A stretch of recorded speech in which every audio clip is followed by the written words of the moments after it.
Tampa Bay 970 WFLA. Talking fishing. Going to be here until 8 o'clock. Unfortunately, only until 8 o'clock.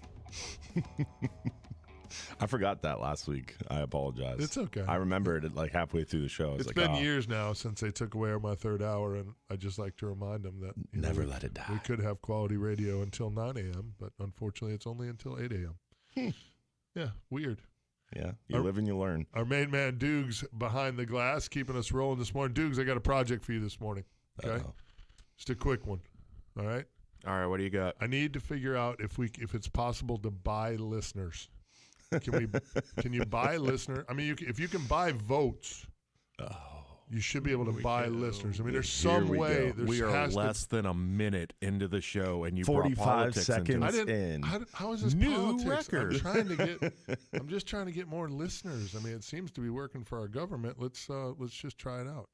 Our main man, Morgan Lynch, CCA Florida. Nice transition. Yeah, I don't know what you're talking about. El Presidente. He goes from President CCA Hillsborough County El Presidente to El Presidente CCA Florida. Yeah, and this is the buying votes conversation. This is where we got. He's just wondering why there wasn't more of a buffer there. Exactly. Some people just actually think I do an okay job, Mike. Good to see you this morning. I do think you do a good job. I would have listened. Was he voted in? He should be voted in. Yeah, there's a bunch of people didn't show up one day. It's just a stepping stone to CCA National. There it is. Ooh. I try to act locally. Pump the brakes a little bit on that. Our main man, Morgan Lynch, he's been with me many, many times here this morning. We are going to talk a whole bunch about the all-release challenge. How are we? I know it's named. We did something here with Captain Richard Seward. Did we tie that into the name somehow, the official name? Absolutely. It's the 35th annual CCA Tampa all-release tournament and honored in memory of Captain Richard Seward this awesome. year. That's fantastic. Yeah, that's really cool. Thank you. We've got him on the shirt, too. Oh, do you? Yeah. Oh, that's great. Good stuff. Those of you who have warriored through this show over the years know how much the late, great Captain Richard Seward means to this program. Before my time, before the 14 and a half years I've been sitting here, the 22 years Captain Mel Berman was sitting here was covered in Captain Richard Seward as well. A lot of the things that CCA Florida was able to do here locally and in Florida for that matter are all because of Richard's efforts. He was part of CCA Florida before it was even called CCA. FCA. Yeah. Yeah, he was an FCA guy. He was pretty critical in starting this tournament back in the day. When it first came about, it was a closed tackle box tournament, right? So all of the lures were donated, and all the anglers fished the exact same tackle box. So you had to go figure it out. Right. I was there. It was we fished that exact event. Well, that's pretty cool. Yeah. They give you a tackle box, and this is what you can use. That's how it was. All now artificial. we've moved so that it's all artificial now. There's no chumming, no live bait, but you can fish whatever artificial is in your tackle box. So we've moved on from that a little bit just to open it up, and it's worked. But it was fun when you were throwing just something that you'd never seen before in your life, or someone had donated like a giant 12-inch jerk bait, and you're looking like, okay, I guess this is what we're fishing today because something sawed off every other soft plastic that we had. This is what's left. It was a great tournament. We had a lot of fun. As a matter of fact, it's the very first saltwater tournament I ever fished in. Oh, wow. It was the CCA tournament back when it was down at Little Harbor. Yep. We moved over to Baywatch. We're doing it at Baywatch this year, September 23rd and 24th. And obviously we've got a long relationship and a very good relationship with the folks at Baywatch. So we're thankful for their support as well. The Tampa Bay Watch right there in the entrance to Fort DeSoto. That's the one. That's a beautiful, beautiful spot. Yeah, I love that location. I haven't been into the facility yet, but obviously I see it all the time. Is it? Oh, it's absolutely fantastic. Tampa Bay Watch does a lot of good things here in the community, so it's a great partnership with CCA. Absolutely. Yeah, good stuff. Yeah, we've had a pretty successful run partnering with them recently, too. We've had a lot of habitat stuff that we've been able to partner with, and it's very fortunate they've got the facility that they do. They're great at hosting a lot of big events, but they've got a great educational center, and we're fortunate to have the tournament down there again this year. It's awesome. We're going to talk about a lot of CCA stuff with Morgan here. We're going to kind of inform you guys about all the great things that CCA Florida is doing. We've got about a week left in the CCA Florida Star Tournament before that wraps up. So we got a lot of stuff to cover there. We got some fishing stuff to cover. Red Grouper closing on the 30th. On the 29th. On the 29th. Well, your paperwork right here says 8:30. Yeah, so it closes 8:30 at 12:01 a.m. Okay, That's how they always announce them now, so it gets really confusing for people. So Red Grouper does close August 30th. You're right. I apologize. No, but the 29th is technically the last day you can harvest them. I appreciate the clearing it up. Yeah, you should do that because I got your back. I dog. get confused very easily. But we had the Gulf of Mexico Fishery Management Council meeting this past week. Got some updates from that. They voted to increase red snapper catch levels yet again. So there's actually 3 increases in red snapper catch levels that are working their way through rulemaking and implementation. So huge jump in red snapper quota. Good or bad?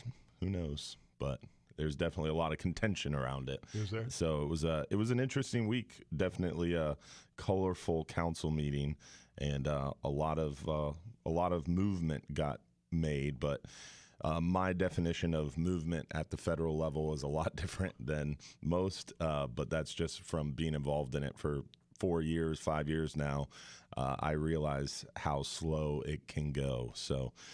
Movement is good, but it's not really movement in most people's eyes. It is our government. Yeah, so they were actually talking about one thing that I've been really harping on, and it seems to be gaining traction, and they spent a lot to act on. There's a big time lag there, and it's not as bad at the state level because the state can move faster, but at the federal level, there's a lot of transparency issues, and just the process is a lot longer because of the different layers. It has to go through science, then it has to go through the Science and Statistical Committee, then it can come to the council, then they got to agree on something, and then once it's moved past the council, it's got to go to rulemaking, which can take 6-8 months. So even the fastest type of document, an abbreviated framework, can take 6 to 8 months to come from science to managers, make a decision. Even if they can make a decision as fast as they can, it's a 6 to 8 months process. And then rulemaking, the fast version of agency rulemaking is 6 months. So in reality, the fastest you can bring something from science to actual regulation and implemented rule is more than a year. It's like a year and a half, and that's fast. That's the quick route, the quickest route. So, I mean, some of these big rule changes, like a full-scale fishery change, like a plan amendment, which is a longer process where they change allocations or do something pretty drastic. I mean, that's a 6-year process. So one of the big things they're working on now is this interim assessment idea, and I'm really pushing hard on it because of our gag grouper issue. That gag grouper issue is a great example of the time lag. They just completed a stock assessment, CDR 72. The terminal year, or the last year of data included in that assessment, was 2019. We're in 2022, folks. And the rules coming out of the results of that CDR 72 really won't be implemented until 2023. So we're making rules in 2023 based on data in 2019. And that's a big problem. You always make such a great case for how I feel about fisheries management. Well, again, you do. You make a great case, but you do it so verbally eloquently that it flows out nice. I just call them jackwagons and get right to the root of it. They're idiots. I mean, imagine again, that's what happens to our. process. That's what happens to our money. But it's That's also because as it's trickling through this 5-year process, they all got their hands in the kitty taking the money out, and by the time you get to the end and the money was supposed to go somewhere, poof, it was gone. What do you know? A lot of the money gets eaten up because of the process of transparency. The CDR process has data workshops, there's peer review, and those are all publicly noticed meetings that have to be in the Federal Register. They have to be noticed out to the general public, and they have to hold these public meetings. And that process can really draw out the stock assessment process. Then it has to go to the SSC, which again have to be publicly noticed. They're public meetings. They have to get everybody together. They have to schedule them. Then it goes to the council process, has to go through the APs where fishermen look at this stuff and give advice and information on it. And It that usually gets process ignored. draws it out really, really long. But long story short, at this recent council meeting, the big push that I've been really harping on the last 2 years, is automating the IA, or interim assessment process. And that's what needs to happen with GAG Grouper, where they do these interim analysis or interim assessments, and they take a stock assessment like this GAG Grouper one that was the last year of data was 2019, and they update it with the recent landings and the recent indices of abundance, which is just basically a measuring stick for the health of the biomass. And it updates the assessment with new data, and then managers can use that interim assessment information to update the catch levels. And everybody, I think, would agree that the last 3 years, the GAG grouper fishery has really, really done well. So hopefully the idea is, if they do this interim assessment and they start to automate that process, instead of these big up and downs and these big votes on like shut down the fishery and now the fishery is really healthy, open up the fishery again, that interim assessment being more automated would kind of smooth out that process. But fisheries would go up and down more, but they would respond more quickly to what we're seeing on the water. 11. I think I counted 11 words that he used in that little banter right there that I don't even know what mean. So I tried really hard. You've been spending a lot of time with some hoity-toity people, because I don't even know what he just said. Yeah, I can remember standing in front of a golf council meeting probably 8 years ago and telling everybody that the speed of fisheries regulation is more like a freighter than it is like a cigarette boat. So let's not pretend that this is going to happen quickly. And you pretty much hit the nail on the head. See how you can freighters are pretty fast. See how I wouldn't. In terms of turning is what I was going. Oh, with. okay. Yeah, okay. See how he wrapped up everything you said in like 11 seconds. Yeah, but also trying to give the background. I've never been accused of being short. It's a very long-winded explanations, but he can explain it in great detail. I'm just out here saying you can't turn that big boat around as fast as you can the little one, and that's about it. I'll go sit back down and wait. That was my public comment period. That was a wrap. That was the great D Hubs explaining. But it's a balance. The world. Do you want it to go really fast? Do you want it to turn like a jet ski and not be transparent? Right. Or do you want it to turn like a freighter and have the ability to get in there, get your hands dirty, and try to affect some change on it? This political moment is brought to you by. It's a question. It's a valid question. We should get this. We should get that sponsored. We should get that segment sponsored. Seriously. I think like the phone line should be ringing right now. They are. Oh yeah. Yeah. No doubt. No doubt. Good stuff. Lots of stuff to talk about. I was on the water this week. Apparently, I shouldn't have been. I should have been doing something else. I'm actually going to leave tomorrow for Louisiana, try to find me some old Cajun voodoo scientist to get the when fish funk fishing's off tough me. in Tampa, you just go to Louisiana. That's right. Yeah, I've got Cheater. listen, I got to do something to fix my mojo, because my mojo is not good. Wednesday and Friday were not good. Hey, they were just not very nice to Captain Mike. Bring back Boonan. Yeah, is that what you want? Please. Okay. Please. Ooh, Every kind of Boonan. every kind of Boonan. Yes. Okay. And some crawfish and oysters. Just everything. Just take a big Yeah. cooler, big Ingle cooler. Everything about Louisiana and their food in New Orleans area is awesome. Cajun cooking. It's the only other state I'd live in. It is. We're gonna live it up. Cajun fishing adventures. We're headed there tomorrow to film a couple shows on Monday and Tuesday. Hopefully be back here Wednesday, ready to rock and roll into Labor Day weekend. Good stuff. Phone lines are open here this morning again. CCA Florida President Morgan Lynch in studio talking about the 2022 All Release Challenge fishing tournament coming up here at Tampa Bay Watch, September 23rd and 24th. We're taking your calls as well. We got Captain Mike Perry here on the other side. Phone lines again open, 1-800-969-9352. Light them up. We'll be back.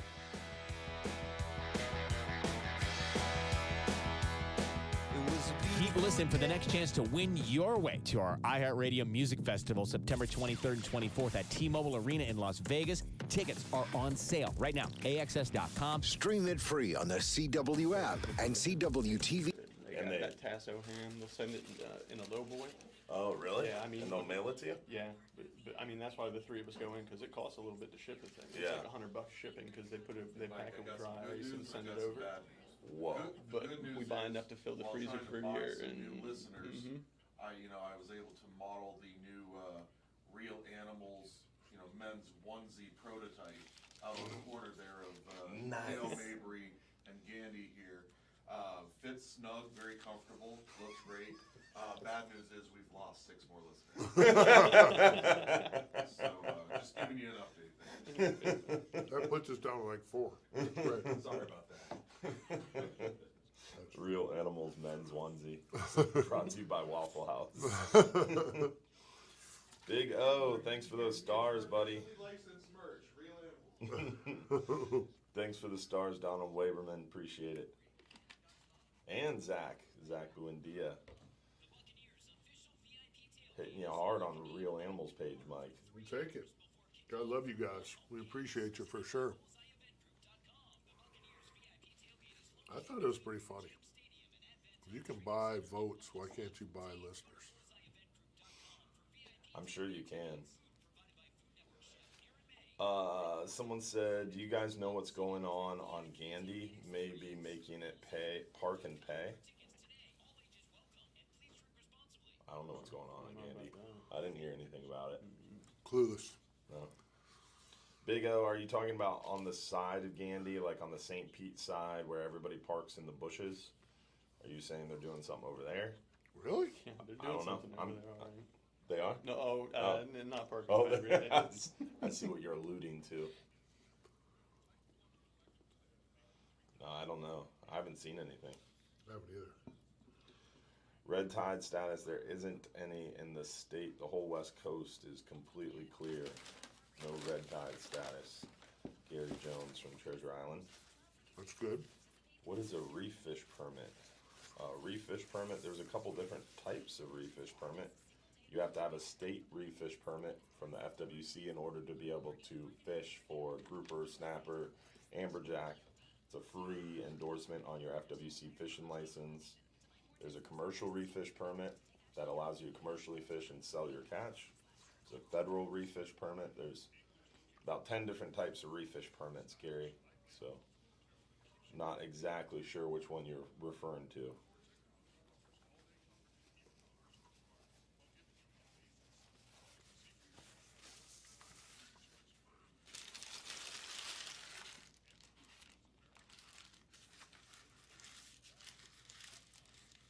Any word on red snapper opening for a small window soon? Remember the private recreational red snapper season. There's like 5 weekends coming up. I think there's like 1 in September and then 2 or 3 in October and 1 in November.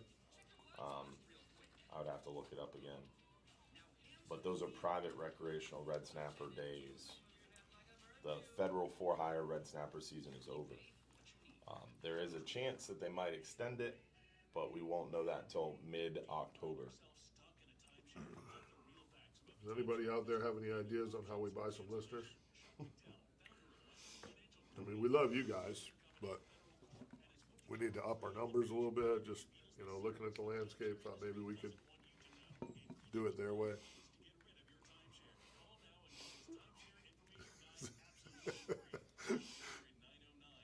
He's trying to lead us to another place, Dylan. I gotcha. Just answering questions. By the time I retire, Dylan, you'll know everything not to do on the radio. It'll be perfect. You'll be all set up to succeed. You remember Highlights magazine back in the day? You ever see it? Oh, Yeah. Yeah, that Goofus and Gallant. Yeah. There was a one brother that did everything the right way, and then there was a one that was like, "Don't do it the way Goofus is doing it." And then Anderson's list like, "Do not ask to buy listeners on radio." That's funny. Seems to be working. There it is.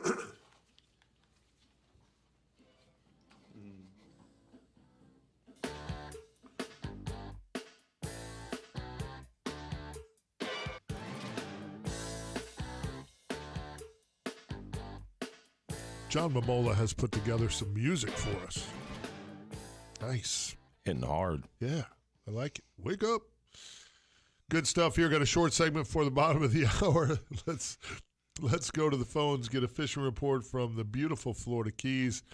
Captain Mike Perry. Michael, how are you?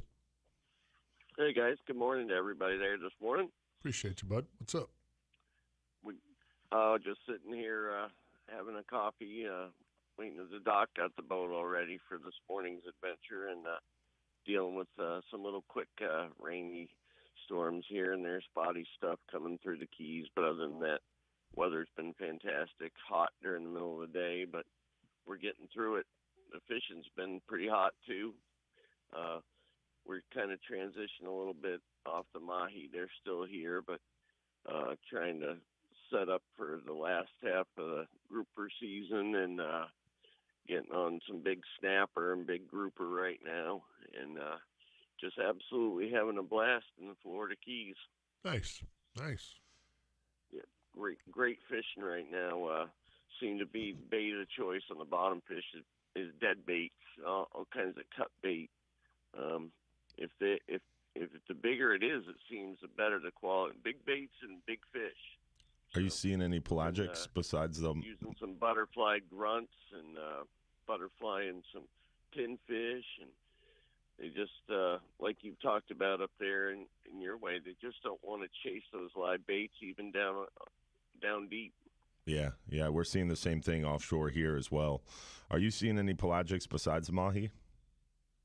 Yeah, we're blackfin tuna, Nice.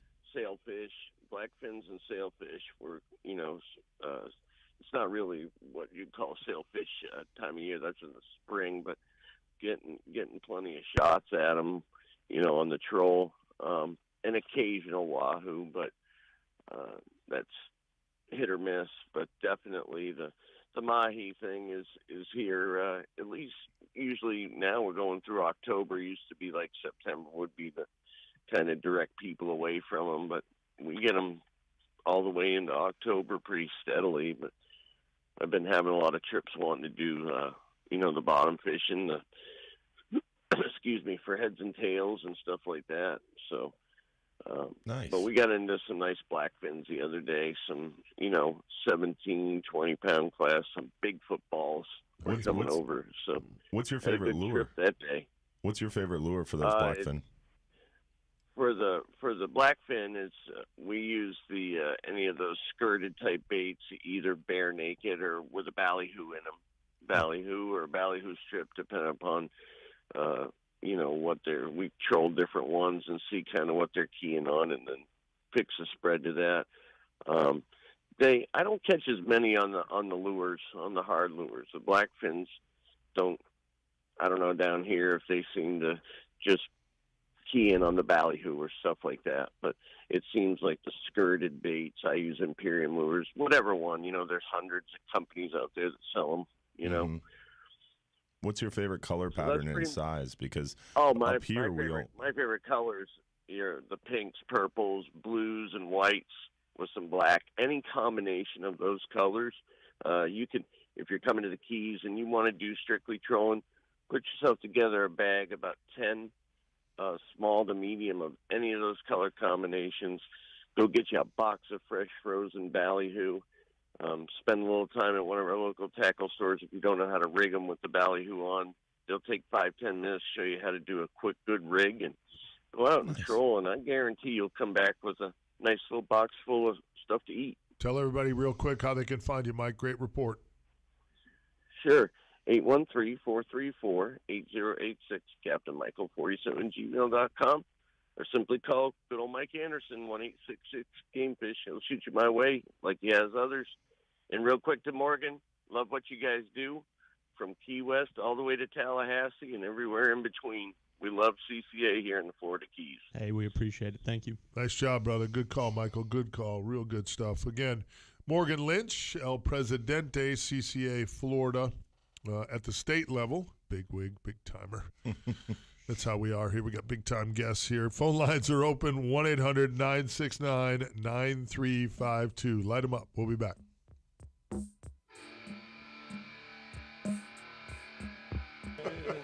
Hard network out.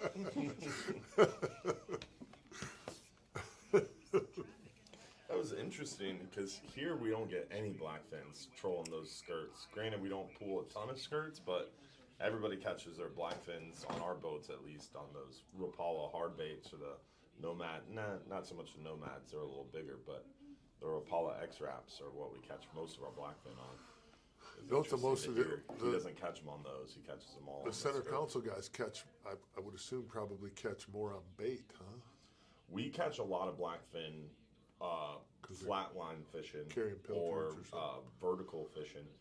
Yeah, but we don't really use live bait because our square live wells don't hold thread fins or pilchards. So most of the time you're flatlining with a dead frozen thread fin, and it just looks alive because the boat's either swinging or drifting, or you have it on a balloon and the balloon's making it dance, or you're catching them dropping the bottom a lot with the lighter lead, like if you're knocker rigging. Guys catch them like that a lot too. But I mean, you got to think about setting up on a fishing spot with 30, 40 lines in the water and fishing there for 2 hours at night when the mangrove bite's good. I mean, sometimes it's 4 hours you're sitting on a spot, and just the amount of chum slick that's created from all those baits going up and down, and fish coming in. Something in for sure. Oh yeah, you get a lot of blackfins. I mean, isn't it? I mean, those fish regurgitating down there every time they get stuck. Got to help that chum slick, boy. Yeah, because every time you reel fish in, everything it ate gets regurgitated in the water column. Little and fish, they do it. They don't fish do it, puke. Yeah, and they don't do it all at once. Most of the time, they'll do it 2 or 3 times on the way up. So you're chumming the whole water column instead of just stop. It's crazy. We got these new octopus jigs in too. It's from Mustad. They're called Inkvader jigs. Okay. And it looks exactly like an octopus, and they have ink tablets. And the ink tablets are also scent tablets. So you have a soft plastic lure that mimics an octopus exactly. And as you jig it, it has a release of ink cloud, and it smells like an octopus. That's crazy. Dude, it's wild. Yeah. And the first trip we had them, the mate used one of the smaller ones. It was like a 2-ounce jig. It was probably maybe 4 inches. And no one on the boat was catching much. Bite was super slow. He dropped it down and hit 4 mangroves in a row. Just bang, bang, bang. Yeah. Wow.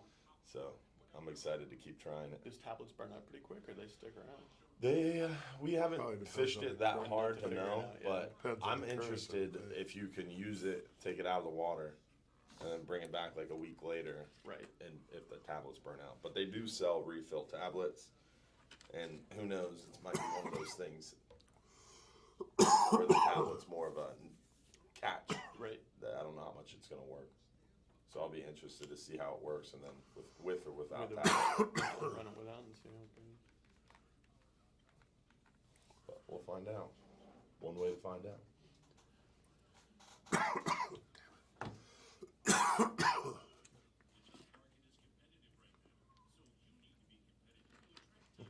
Big O said Captain Mike is doing ASMR with his chewing over there. I didn't know what that meant. What did that mean? What does that mean? So when later on, Google it on YouTube. It's like it's big on like Twitch and Trovo, and you'll have these mostly women have these channels where they're just like sitting there and chewing or like licking the mic or like doing something weird, and it's the noise. There's a market for anything. There really is.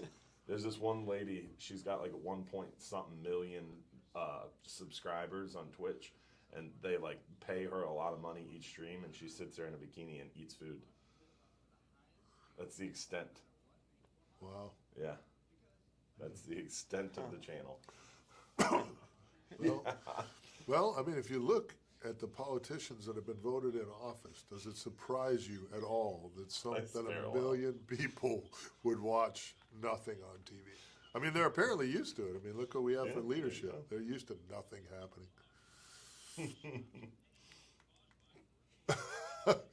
Morgan's speechless. No, I mean, I'm just thinking about this lady just sitting on TV chewing her cud and making cash from doing it. That's and you're not wrong on the analogy, Mike. No, seriously. I mean, that reminds me of my president. He's not doing anything either. Just something to kill time and take minutes on the air. Content is content. Content is content. I guess. You're definitely equal. Very comparable to what we're doing today.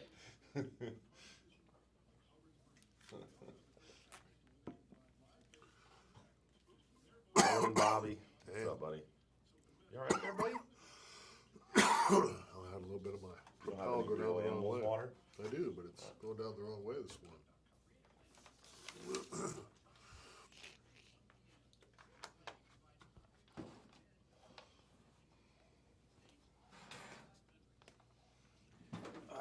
Dress for Success Power Walk. Yeah. Huh. You get all in pantsuits and Go go for a 10-mile jog. That Olympic little waddle they got going on in the speed walk. That's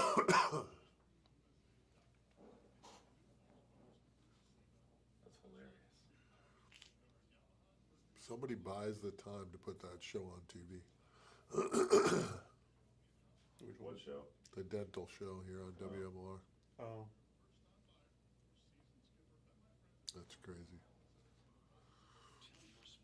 Don't you know? Any advertising is good advertising. I don't know if that's all true.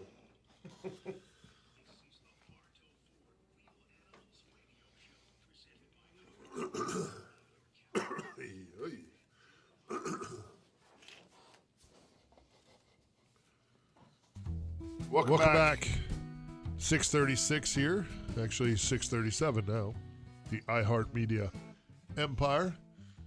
Talking fishing. Going to take some calls here. Morgan Lynch, president, CCA Florida at the state level now, is our guest this morning. We've got, again, the 23rd and 24th of September, the CCA All-Release Challenge for Hillsborough County out of Tampa Bay Watch. Its tournament's been going on forever and is now being named after our good friend Captain Richard Seward, as it should be. I think you guys did a great job with that placement of that honor for sure. So How do you sign up for that tournament? You can go to ccaflorida.org or ccaflorida.org and go to the events page, or you can find it through the Tampa chapter. It's $90 to sign up now.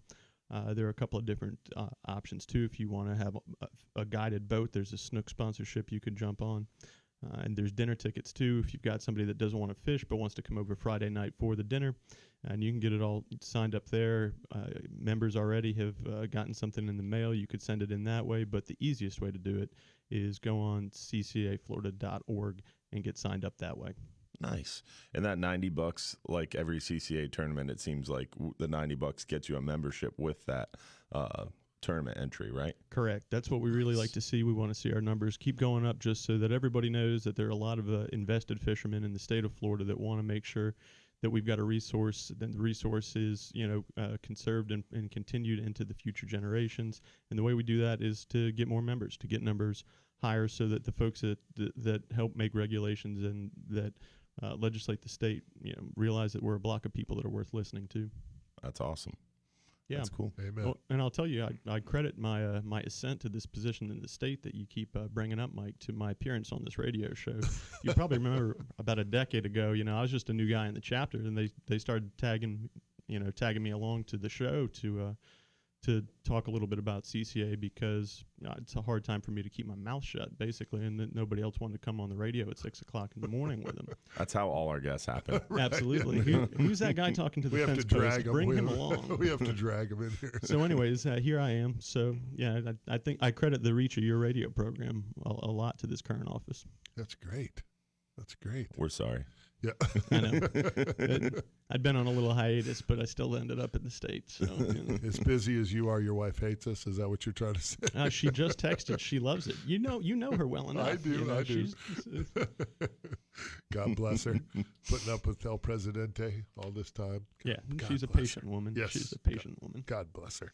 Let's go to the phones here. Phone lines are open if you want to join us. If you've got questions about CCA Florida, got questions offshore or inshore, maybe a fishing report, bring them right here, 1-800-969-9352. Let's check in with our good friend Donald in Lutz. Donald, how are you this morning? I'm doing awesome. Good morning, gentlemen. Hey, Morgan, how you doing, buddy? I'm doing well, Donald. How you been? All right, excellent. It's great to hear you on the radio again. So all the great things that you're doing with CCA, so very cool. You out there giving them the business on your kayak? I'm sorry, what? You out there giving them the business on your kayak? I know you're usually out on the water. Last Saturday. I know of a great trout area up off of Gandy. And saw somebody mention something about the pilings and stuff. Okay, they're turning Gandy, St. Pete area into a state park. They put a ton of pilings just outside the mangroves, so nobody's going to be allowed. Actually, you can't do it right now. You can't park in those mangroves anymore. And they're going to be filling in those mangroves there. And it's going to be a state park where they're going to make a parking lot, and you're going to have to pay to use that area. No longer going to be able to also park right at the water to launch your kayaks or go to the park your vehicle right but you there. have to pay first. Which is it's going to be a pay and sorry, so it's going to be awful. Yeah, it's. I mean, on devil's advocate here. Oh boy, here we go. It does stink because, I mean, making it a state park ends what that area has been used for, which is a lot of recreation, yes, but a lot of people go out there and drink. It's one of the last beaches that you can people go drink sit everywhere, dude. But it's state parks, you're not allowed to. State parks, no alcohol. So boom, that shuts down a majority of people that go out there. So that kind of stinks. But on the flip side, we all want better water quality, right? And I've always driven by there looking at those mangroves and all the people parking in there and driving through there. So at that time, at least they're conserving some mangroves. I mean, it stinks, but at least there's some positive there, right, Mike? Some positive? Can you admit conserving mangroves is a good thing? Okay, so that does make sense now. We were coming back from the Rays game last weekend, and I saw the pilings that folks are talking about, and it looks like they might be splitting that section, right, from mangroves down to the more beach area? Yeah, I think they're just trying to push people off the mangroves, and then that beach area, make that the parking lot, or party on the water area. Yeah, I agree with the mangroves because people leave their garbage. Let me tell you, my friend Brian, he won the garbage pickup for the CCA Star Tournament last year. That's where they went to. They in one day they had 55-gallon buckets. They filled the back of their pickup truck with garbage, which is disgusting. Yeah, that part's not good. I agree with them cutting off the mangroves, but they're going to put pilings along the whole entire beach area where it's open. So you can't drive down to the water. So it's going to make it a little more difficult launching kayaks. Yeah. So in that perspective, I don't agree with that. But I agree with them cutting off where the cars going into the mangroves. But still, people can walk there. But they need to put garbage. I mean, there was a couple garbage cans, but not that many. But I mean, I picked up bags of garbage last week as it was our club outing, and we walked into some of the mangroves, picked up a couple bags of garbage. It's like, come on, it's ridiculous. Yeah. You guys got to pick up your garbage. Which, that's our resources, people. Take care of it like you own it. Yeah. Otherwise, someone's going to come in there. Mom and Dad's going to tell you to clean up your room. If you few bad apples can ruin it for everybody. Started in the 70s. Yeah. This all goes back to the 70s when they decided that it was a bad idea to spank your kids. That's exactly when this all started. I was wondering where he was dude, going. I'm telling you, dude, we used to go down to, we would go to Anna Maria. And during COVID, with the big explosion at the beaches and everybody was outside, there was a church. And this church allowed you to park there on Saturday and Sunday afternoon after service. Well, actually, there was no service, so you could park there early on Sunday. They were letting people use, for overflow parking. They just let them use it. Beth and I rolled down there one day. There's a cop sitting in the parking lot, nobody in the parking lot. So I just pulled in. I'm like, hey, what's up? Well, they had to shut it down because jack wagons were leaving their trash all over the parking lot. So here the church is doing everybody a favor and letting people park there, but you D-bags are too lazy to take your trash with you and throw it out where it belongs. And you know what I mean? Really I think they should make it legal to spank adults now. If we could just spank some adults Mike, in the shake. Mike be out here spanking everybody. Dude. You could wear out a club on some of them and they're too far gone. Well, that could be true. Anyway. One of our captains yesterday was driving into work at 4 a.m. going down US 19. He drives a big old lifted truck like mine. It's a Dodge, so it's not as great as mine, but different story. So he's driving down US 19, and this guy cuts him off, like really aggressively cuts him off. So he honked in response. Dude lost his mind, chased the guy down. Our captain, Captain Dave, started to aggressively speed away, trying to get away from this guy. This guy floors it, catches up to him, and tries to run him off the road. And runs into the side of his truck and then flips like 6 or 7 times, ends up upside down. Luckily, Wow. Captain Dave, our captain, wasn't injured. He's doing fine, but his truck's not fine. This guy tried to run him off the road. It's pretty crazy, man. Yeah. That happened yesterday. So you got to be careful trying to spank people, No, Mike. you really Just don't. beeping at them, No, they'll try to run you off the road. You really don't. Well, this is the warning. I'm telling you, you should put it out there because this is a concealed carry state. When that goes down, I'm going to immediately pull over to the side of the road and welcome you to come back to me. And when you get out of your truck all angry, I'm going to shoot you in the chest is what's going to happen. I'm going to turn you into a whistle. It's going to be a small hole on the front side of you and a big hole on the back side, you jackwagons. There's a whole bunch of them clowns out there, again, didn't get spanked as a kid, that think there's somebody in their vehicle. Yeah. You're not even an adult. You're not even a real man. Yeah. You know, or woman for that matter, because I don't know if it was a man or a woman. That's pathetic. I assume it was a dude. Hopefully, I'm assuming it was a dude, but who knows? You never A know little in bit of a today's world. testosterone problem. That's not good. Yeah, it's not good. That's really a dumb way to play in today's society because you'll get shot. Well, especially with the small car going up against the big truck. Chasing down the guy with the jacked up truck is usually a recipe for failure. It's not a good idea. The chances that he's not armed are not good. They're not good. And then throw in the fact he's a boat captain and you know he's armed. So it's a bad choice, people. Just silly. Again, no spankings. Donald, see what you did to our show this morning? We had Thank you. nothing Oh, going my on God. political. We were Everything having was a all nice morning, calm, Donald. and you boogered it all up. That's it. Hey, I'm going fishing back out today in the kayak. Gonna Way to go, translate. hit Brasher Park. I'm going to go up to Brasher Park this morning. We got a new moon. Going to have a great incoming tide. High tide's like a 1-something, so I'm not. Low tide's like 8-something, and tides up there, you really got to pay attention because it gets very shallow up in the Newport, Port Richey area up there. So the Pittsburgh-Coochie River and and Brasher Park area, it's going to be a beautiful time, and maybe we'll get maybe somebody released a tag redfish up there. You never know. You got See your what star happens. measuring device with you, Donald? Of course, always. I know This you morning, do. night, not last night. Donald, great call, brother. I got to wrap up this segment. You're the man, brother. I appreciate it. I always keep an extra one in my vehicle because you never know. Stay ready. You don't have to get ready if you stay ready. Donald prepared. stays strapped. Be prepared. And you guys take care, and hopefully we'll have a nice report tomorrow and talk about the tagged redfish. We'll see what happens. I love it. Good luck, brother. Appreciate you, Donald. Good stuff for sure.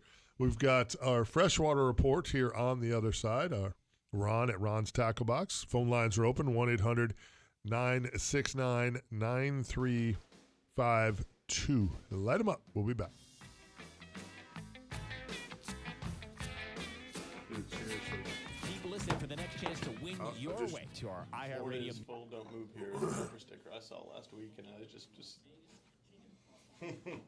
I just had one of those where the dude was underneath the back of my truck because I was driving.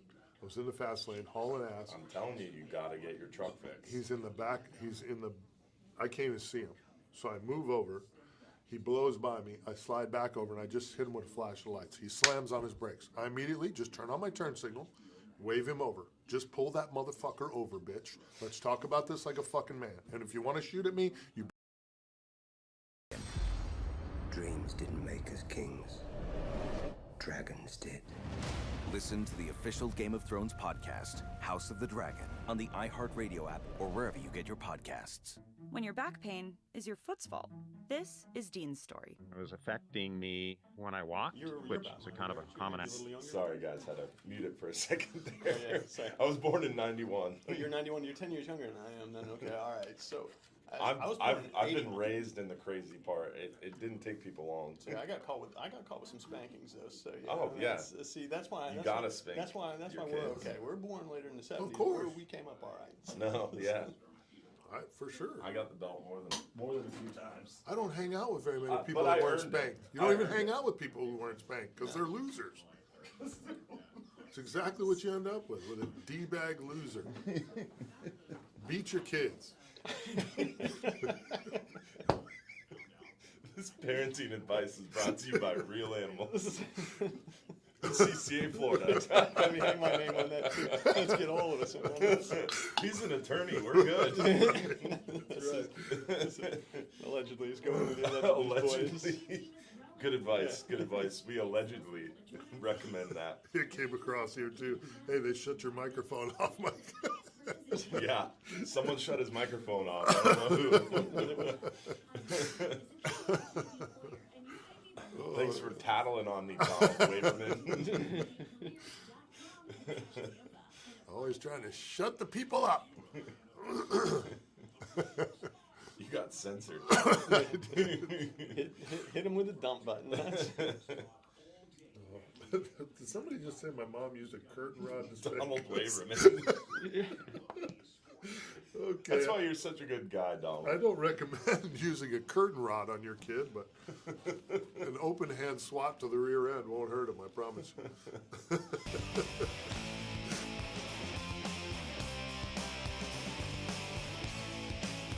Just when you think that some of the things that corporate America does you don't understand, well, this disclaimer before this program was brilliant. I don't know who thought of it, but it was brilliant. It's like they know. Yeah, it's like they know me after 12 years, 13 years.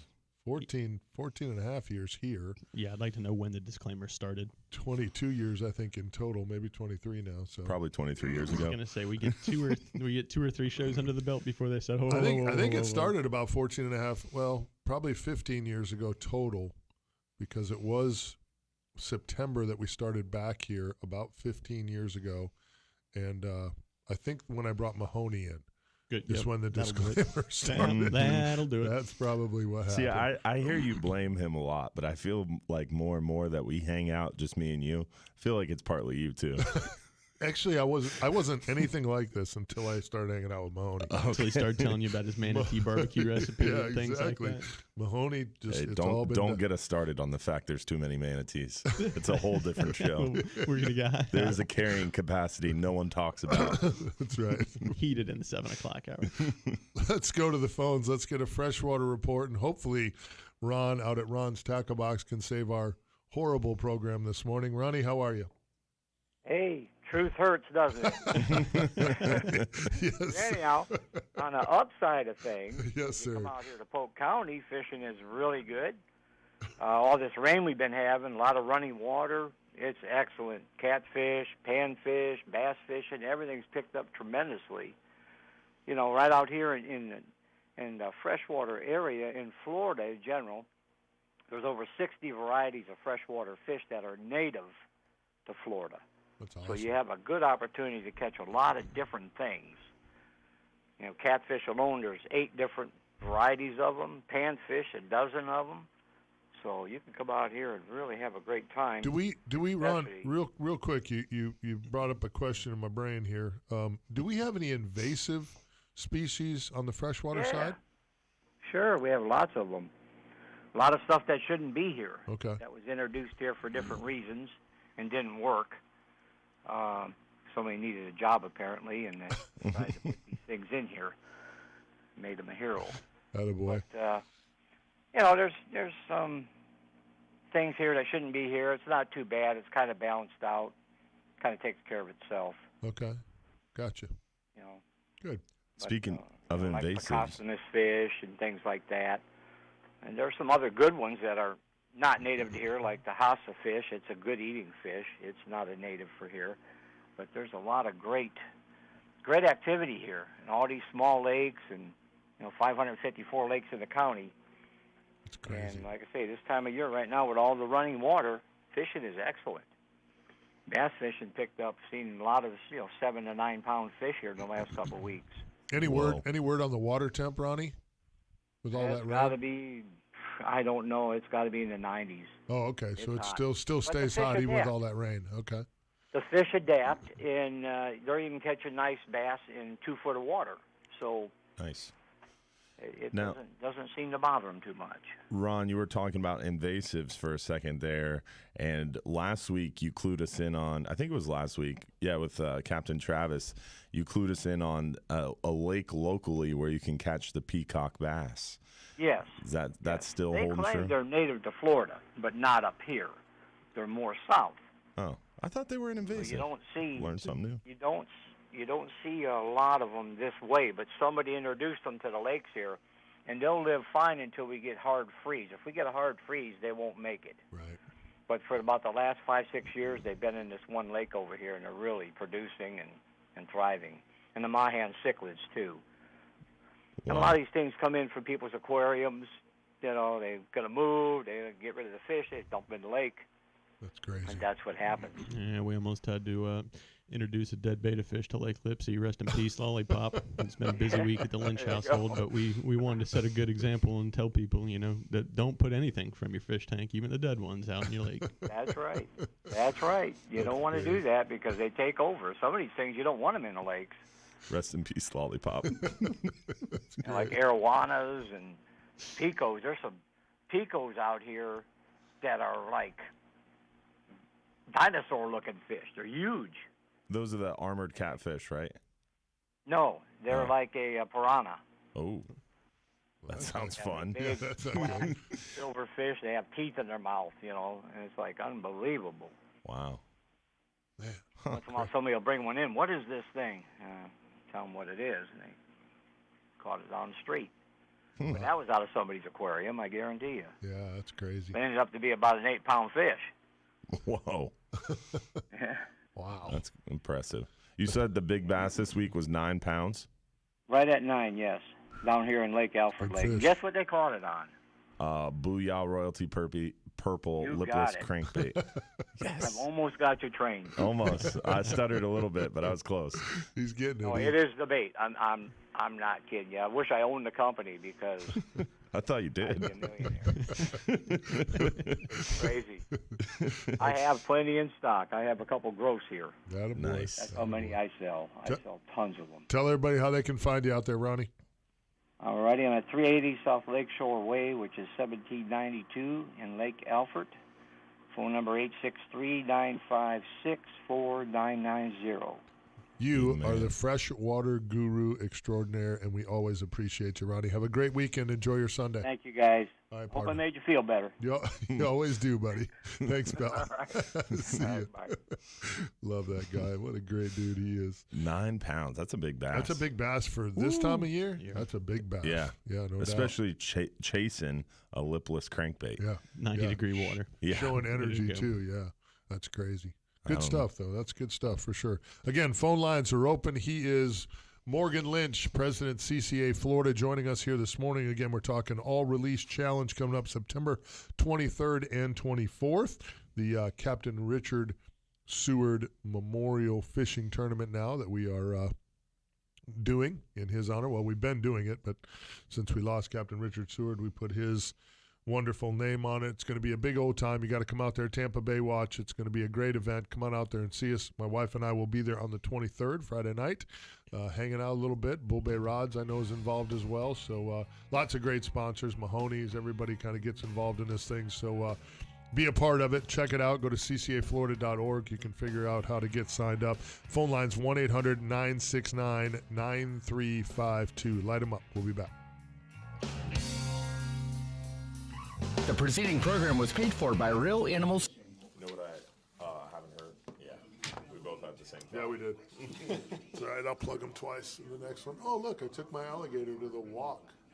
Oh, she has an emotional support alligator. Yeah. Oh, very, yeah. Very valid. Yeah, that works well in Philly.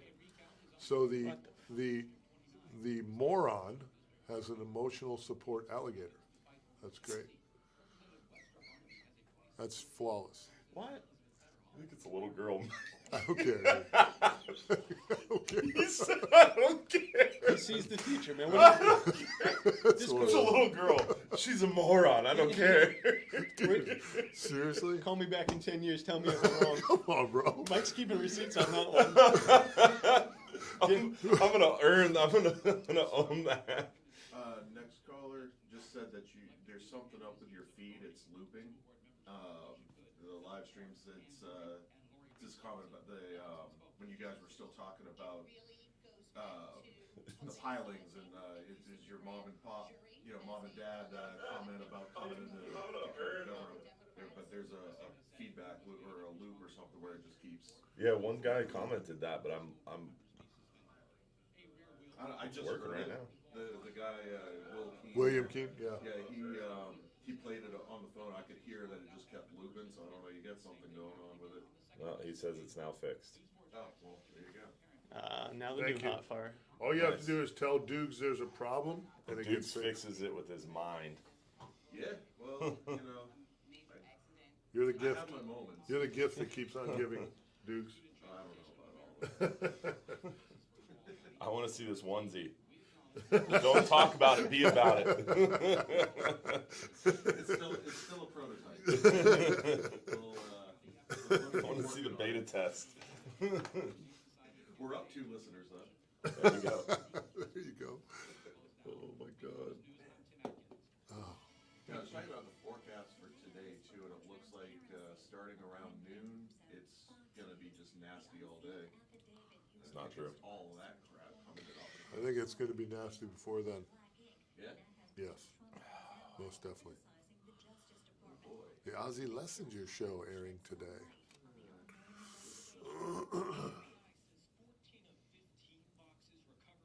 Yeah, it's gonna be raining until 9:30. Now it makes it on shore. At 9:30? Until 9:30, and then it starts clearing up. 9:45. That might be enough. 7:30. It's gonna be raining. St. Pete. Forget you live in like Egypt, though, Mike. Egypt. It's not gonna be raining at your house.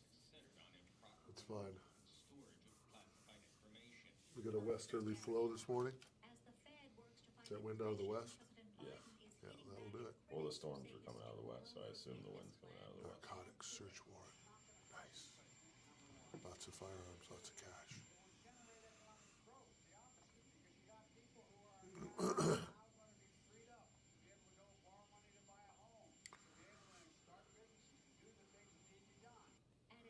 This on 8? No, we're on WMR. Okay. Trying to. Channel 8. I've been catching you some on some of the outdoor network stuff, but Sportsman's Channel. that's what it is. Yeah. Yeah, they've got you whatever they've got you in the cut up commercial.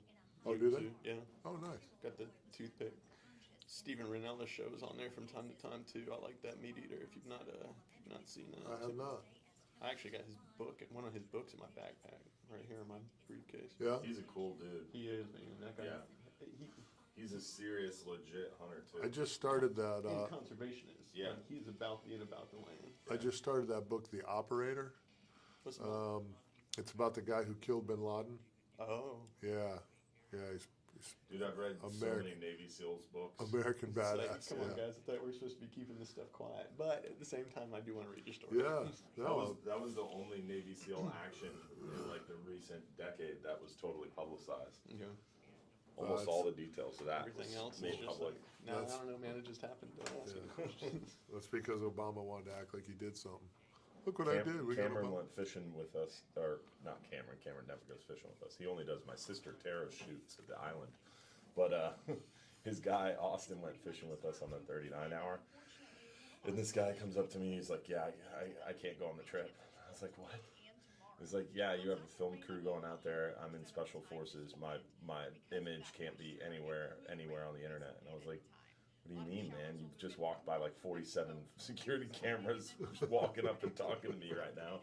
He was like, "Well, I can't be on the internet and a YouTube show." I was like, "What are you talking about?" I got a buddy that's a SEAL that he's scrubbed clean. Yeah, that's how this guy said like he was. His folks tried to put some blurb about him in our high school's alumni magazine. He's like, no, they don't know where I am. No one knows where I am. Crazy. Love it. In today's world, there's still people out there that are. That's what happens. That's what could happen to you if you're driving like a jackwagon and you think you can cut never somebody know. off. You just don't know who you're going to pull over. Yeah. Get out of your truck. Next thing you know, you got a thumb in your eyeball. Didn't even have to go for the pistol. Yeah. I have my good buddy, one of my best friends, Frank Greenwich. So special ops guy, a bodyguard for the 4-star when I met him. They stood up in our wedding, great friends of ours. He got rear-ended one morning on the way to the base on a Friday morning, bumped in his little wife's Nissan Pulsar. He pulls through the light, pulls over. Dude gets out of the car, coming at him with a 9mm, and Frank's like, he goes, the kid screws up, though. He doesn't tell me to get down. He's just cussing at me. He goes, and then he screwed up, and he got too close to me. So I broke his hand, took the gun. I got him face down in the concrete. I'm like, bitch, if you move, I'll kill you. The guy runs out of the store across the street, saw the whole thing. Shoot him, I saw the whole thing. And, yeah, so Frank, of course, had to call the general and all that because he was like, the news crew showed up and all that. It was fully loaded, one in the chamber. Didn't even tell me about it for 6 months. Playing ball together, hanging out, drinking beer. Never mentioned it. I'm like, oh, because he didn't actually fire the weapon? It wasn't important? You didn't feel you should tell anyone? He didn't even call his wife. His wife found out about it later that day when she showed up at the beach. It's crazy, bro. Them dudes are twisted. Yeah. Welcome back. Got to put a big shout out to our good friends at Affordable Roofing Systems. You know, they know that your roof is a large investment, protects most, if not everything that you own. So whether you need a shingle, metal, tile, or a flat roof, Affordable Roofing Systems is your safest choice for repairs or replacements. You can call Affordable Roofing Systems today at 1-888-397-ROOF for your free estimate, or visit them online at affordableroofingflorida.com. Affordable Roofing Systems are roofers you can trust. Check them out. Let's go to the phones here. Again, Morgan Lynch, CCA Florida president, in studio with us. We bring in the heavy hitters here. So the big kahuna is in the house. So let's go to William in Crystal River. Willie, how are you? Doing fine, Captains. Nice that you're on the show, Morgan. Appreciate what you do for the CCA. Been a member for a long time. Definitely thank you for what you do and your organization does for the fishing industry. Dylan, I'm freaking out. You trying to tell me that it takes 6 years for an enactment that might help protect the fishing? They can take 6 years to drag it out where they can stop fishing with a statement in a day. I don't understand the turnaround there. If you have a good idea, it ought to be implemented immediately and not have to be dragged out for 6 years. And if they can turn around and stop fishing within a day and in a 1 minute announcement, it's not right. So I apologize if it wasn't a little bit more clear. What I was talking about earlier is the different options and the time frame it takes to move those options through. You can change catch levels through an abbreviated framework action at the council level, and that abbreviated framework action is the shortest, quickest way to do it. And unfortunately, it does take about 6 to 8 months to work through the council and then has to go through rulemaking. So yes, it does take a while to get things done, either negative or positive, and everybody has a different opinion on what things are negative and positive. What takes 6 to 8 years is what's called a plan amendment, which is the longest process. But that's typically only needed if you're doing something really drastic, like changing the fishery management plan or adding or subtracting from it, or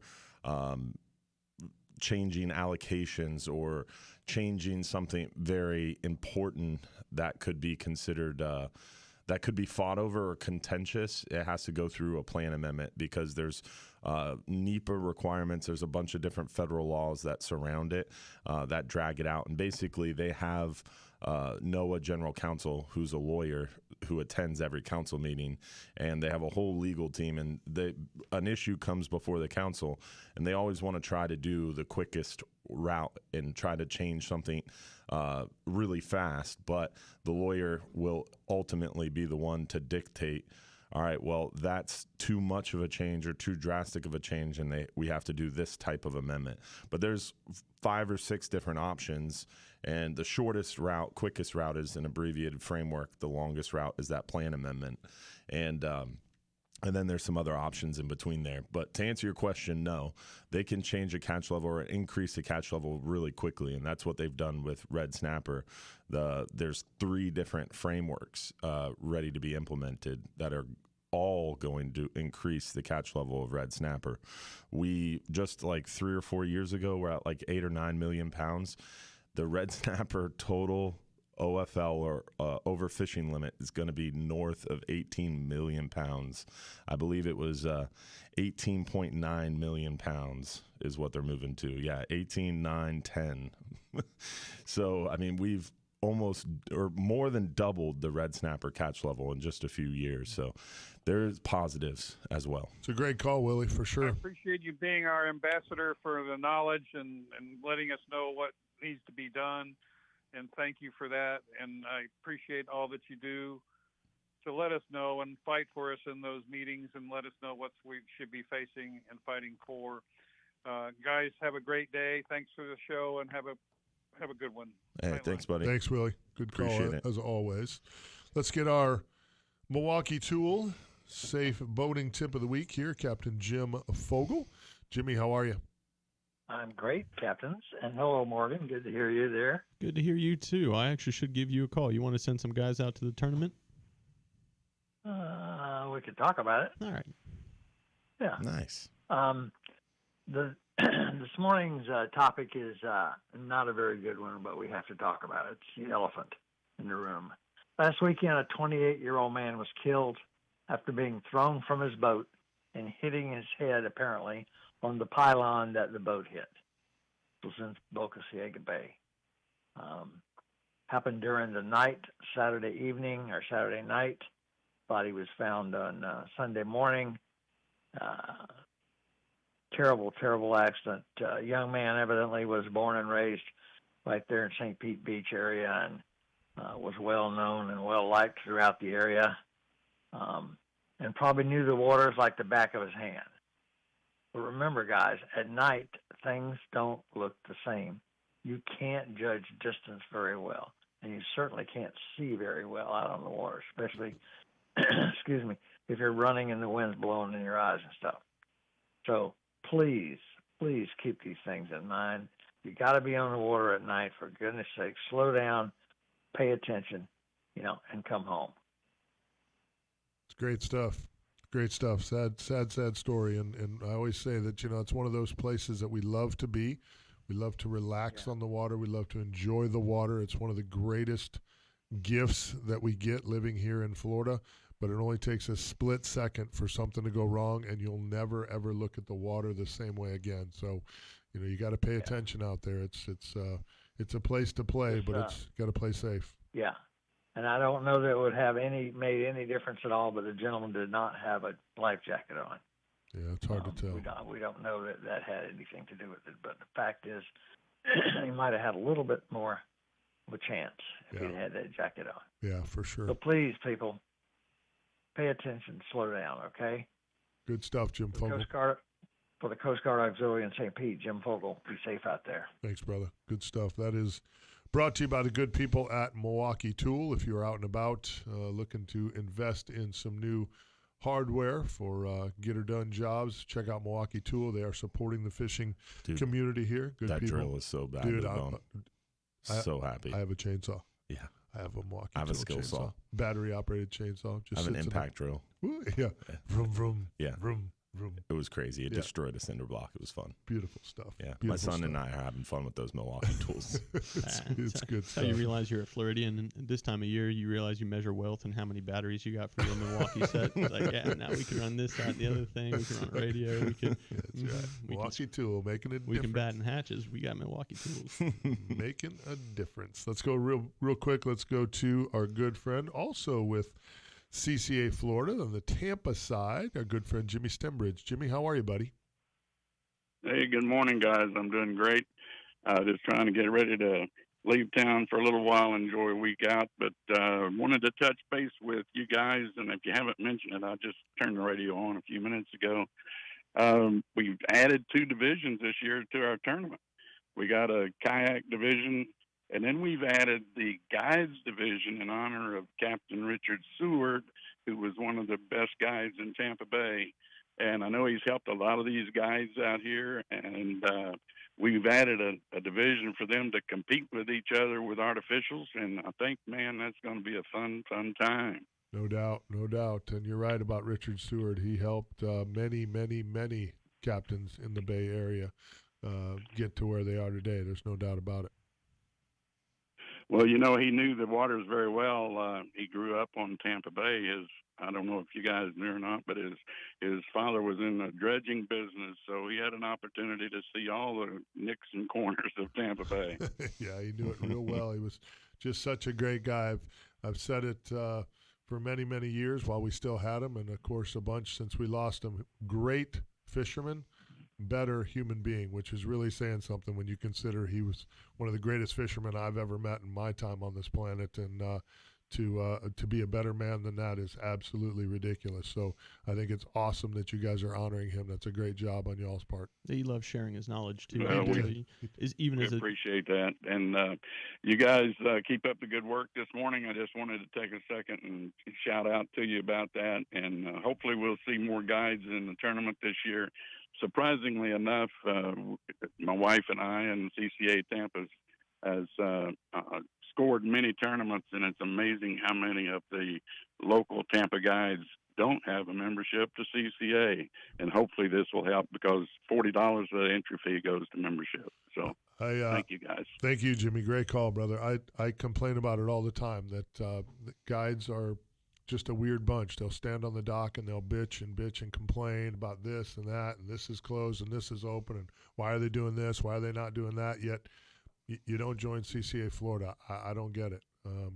You know, my phone number is real easy to get. All you got to do is call me, and I'll explain to you gladly why I'm a life member, why it means so much, why it's so important for us to get involved and have a voice. Nobody hears your voice standing there bitching on the dock. I'm not disclaiming or turning down your complaints. I'm just saying you have to get together somewhere and have your voice heard. So hopefully people will do that. We're going to go to the phones here real quick and try and get Ryan in before the break. Let's go to Ryan. Ryan, how are you? Good, buddy. How you doing this morning? We're good, Doing man. well. Talk to me. What you got? Well, I got one for Dylan. I kind of tried to plug into the council meeting there this past week, and what I was kind of getting out of it is the rec numbers. They don't get hardly any rec numbers other than from the MREP. And why don't they implement a section on their app to where guys like me that want to honestly give their recreational catch numbers to the FWC or to the council? You know, I can go on to the website or the app and check in my gear, but I can't call in and check in. And I get what you're saying. Are they trying to work on that? Yeah, you're talking about electronic reporting, and electronic reporting is awesome, and we do not have enough time to really answer this question well, but I agree 100% that that's the goal, and that's what the commercial sector has been doing forever, is hailing out, hailing in, doing reports for every trip. Now the federal for-hire, the charter boats, party boats are doing electronic reporting. And a lot of rec anglers like yourself, private rec anglers, want and are willing to electronically report. The problem is, again, the transparency of the process and the fact that data has to be peer-reviewed and it has to go through a third-party review process. And you cannot do voluntary reporting and use that information in a stock assessment because it won't pass the peer review third-party process because it's voluntary information. There's what's called recall bias. So if it's voluntary, you might report every now and again. Someone like yourself might report every trip, but not everybody would do that. And when you have a bad trip, you might not report, and those bad trips are important too. So it's a problem with data validation. So a lot of people want to look into that, and that's definitely the goal. There needs to be some sort of way to know how many recreational fishermen are out there, and that's definitely being talked about and worked on for sure. Ryan, it's a great call, buddy. I'm up against the clock. I gotta let you go. Shoot buddy, me a message. We can talk more about it through the Hubbard's Marina or Real Animals Facebook page. Fantastic call, brother. You got that, brother. Thanks, Ryan. Appreciate what you guys do, man. Appreciate you, pal. Thanks for listening. Good stuff there. Capt. Ryan calling in from Venice.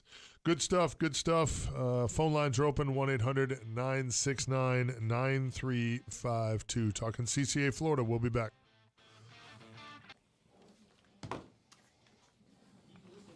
a great question, but that was a 15-minute answer. Yeah, you and I had a great phone call about Yeah. that when the National had that email go out. I'm like, yeah, you're right. You can't encourage just positive reporting. Yeah. It's got to be unbiased reporting. Yeah, and it has to be mandatory reporting to be able to use in a stock assessment. Because that's what they did in the South Atlantic. They instituted the Sea Fire program that we have in the Gulf for our charter boats and head boats, but in the South Atlantic, they didn't have it validated. It wasn't daily reporting.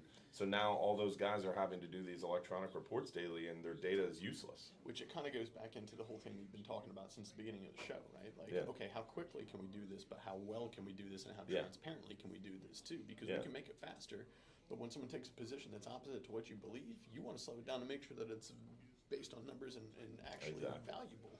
And also, you got to remember that what slows a lot of stuff down too is building the record. Right. Because the reason a plan amendment that totally changes a fishery management plan takes 6 to 8 years is they have to build the record because someone's going to be pissed. Whoever lost is on the losing side of that. Is going to Someone's sue. not getting their way, and they're going to put a stick in the spokes to start with. Yeah. And so you have to have the record. That's a tricky thing about fisheries too, right? Like you can have one bad year or one particular bad event that has so much of a cataclysmic effect as opposed to what it takes to grow it back. It's a lot easier to have a negative effect than it is a net positive, it seems. So. Yeah. That's a problem. I think the easiest starting place is just trying to get some sort of universal Gulf-wide federal endorsement or permit for private recreational anglers. Not a lot of money, $2, $3, $4, $5. Just something that's not free that someone would have to go out to get if they want to fish in federal waters, and that would enumerate the universe of anglers. Yeah, but I mean that's people won't even go through the effort for that, even if it's for their own greater good. Yeah. You know? Well, I'm sure a lot of put it out people would there be and angry try. about it because they wouldn't understand why they're having to pay $2 or $3 to go fish out there. $5, man. Around $5, and Yeah. you click the box somewhere. And Yeah, go out and get it every year, and that enumerates how many people are going out there, and that would do wonders for the private recreational anglers. Because then there's no more guessing at the number of people out there. No, it's easier to quantify at that point. Yeah. When you're going through Economic impact is quantifiable. Right. It gives, in my opinion, it gives recreational advocacy a bigger platform, a more powerful platform. Yeah, that's why we the economic impact is clear. You know, that's where our numbers are valuable for CCA stuff. Like if you look at the cost of this tournament, this break even, we're not making a buck off of this thing. Generally speaking, we want to have an opportunity for more people to join if they're not, because again, we can quantify how many of us there are now. Now we can go in and say this matters to X number of people in this state. Membership. It's where the power lies. I didn't think it was the time with Jim's safe boating tip, but last week Jimmy was the only one that was on the Sunday show. I was at church. Children's moment. Pastor's talking about, disciples were scared. They were on a boat at night. Sometimes that can be a little bit scary. I don't know if any of you have ever been on the sea at night and been scared. My 5-year-old doesn't miss a beat. She looks right at him and says, I've been on a boat at night. There's snook out at night. I seen them. I almost stood right up in the congregation. It's like, that's mine. That one right there. That's my daughter. You know? There's snook out at night. I seen them. I see them. I love you. Yeah. Yeah, that kid who passed away was a friend of ours, and he worked in John's Bass, Jackson. Oh, really? Yeah, It's super good dude. 28 years old, local from the area. There's no way you didn't know him if he's ever known him. He worked for the parasail company. He was hanging out that night with a bunch of the guys, and he decided to go out snook fishing. Yeah. Sad. He was a really nice guy.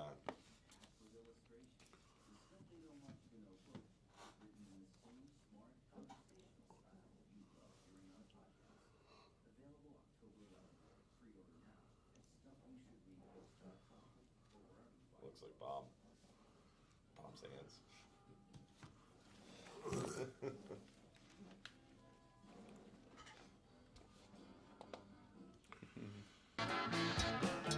Welcome back. Phone lines are open here. Short segment before we get to the bottom of the hour. I want to put a shout out to all of our men and women service members, both here and abroad, who allow us to do what we do when we want to do it. Freedom certainly isn't free, so a big shout out to our U.S. military members, again, both here and abroad, for what they do. Speaking of that, there's a huge 9/11 event on Sunday, September 11th, 1 to 4 p.m.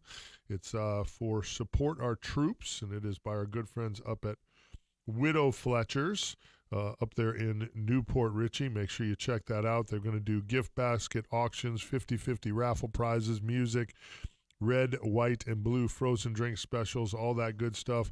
That's also a day when football season starts, so lots of great TVs up there at our good friends at Widow Fletcher's up there in Newport Richey, so get on up there and check that out.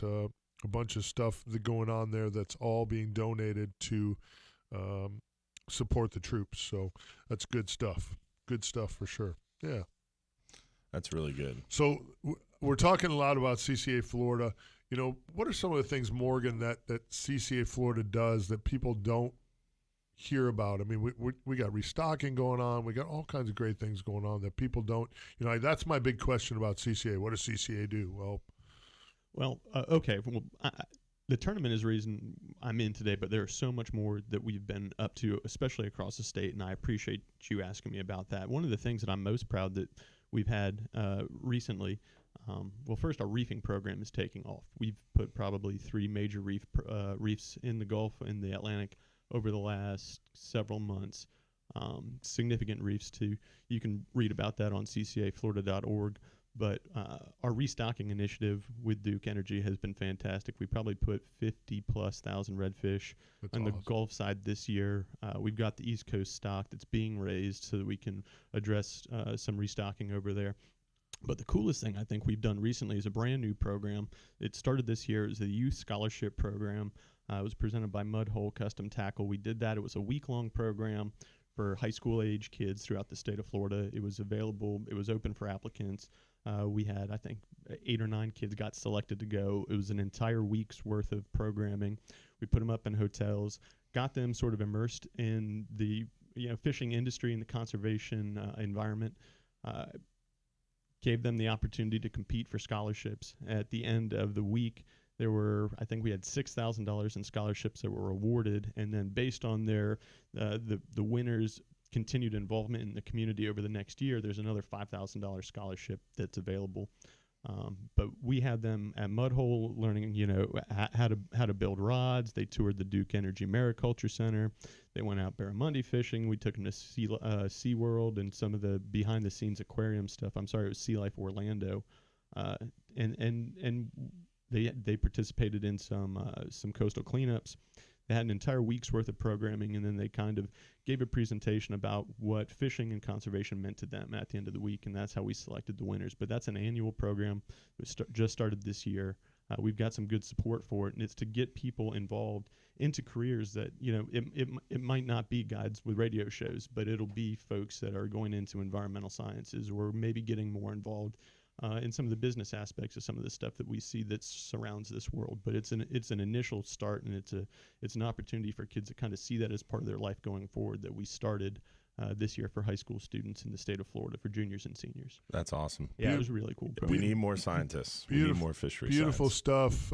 CCA Florida, it's kind of been my the box that I stand on and scream from for sure for many years. Strong box. Yes.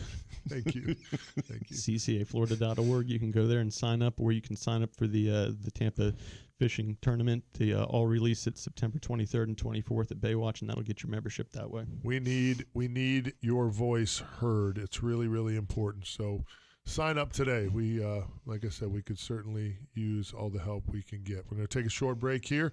Phone lines are open on the other side, 1-800-969-9352. Light them up. We'll be back. From the BioCell neuropathy. I lost 20 pounds, bro. I'm down 20 pounds. I don't care how much weight you lose. You're still a big guy.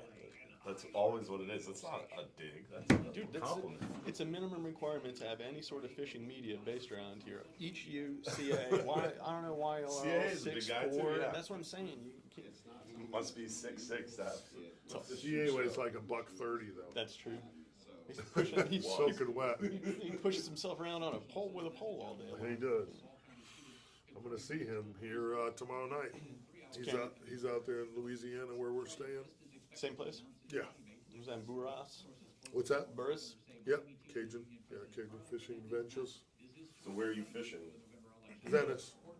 So the mouth of the Mississippi? Somewhere right there, depending on, hopefully they're supposed to stage up pretty heavy. The big bulls stage up there at the mouth. That's why all our water is so messed up right now. That green, nasty bay. Your Tampa Bay water should stay in Tampa Bay. Like 500 foot right now. It's green. Looks like Tampa Bay. Really? Yeah. And they said, I was talking to a researcher, and they said that has a lot to do with Mississippi and all that rain that happened in the Midwest. It's all pushing out that one. You got pushed out of Mississippi, caught in the loop, and now it's sitting right here in front of Tampa. That's how it works, man. I've been up there in the spring. I'll never go back in the spring. Thanks, Steve Furman. Dude, it's... Someone was defending you. He said Hubbard isn't that small either. That's so true. That's Furman? That a boy Furman. Sutton Lynch, is that? That's my daughter. Oh, okay. That's my oldest daughter. Is she chiming in? Yeah, she said it was fun being part of your junior pro staff and doing your fishing challenge. That's right. Nice. Yeah, we had some great kids this year. Hopefully, Gills is doing a bunch of stuff with Walmart now. And they're going to be in like 2,000 Walmarts. Nice. So hopefully, I put it in front of them on their marketing side. I'd love to take that thing national.